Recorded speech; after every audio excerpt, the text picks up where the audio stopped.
You ask Tiger to solve. This deals with linear equations with one unknown. The final result is y equals 45/2.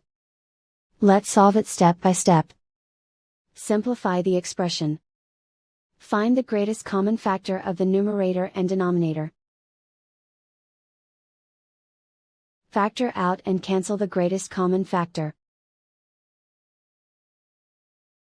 Isolate the y. Multiply both sides by inverse fraction 3/1.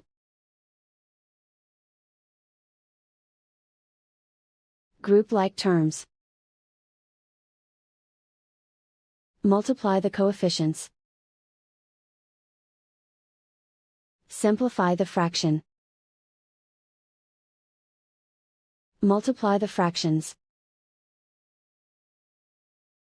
Simplify the arithmetic.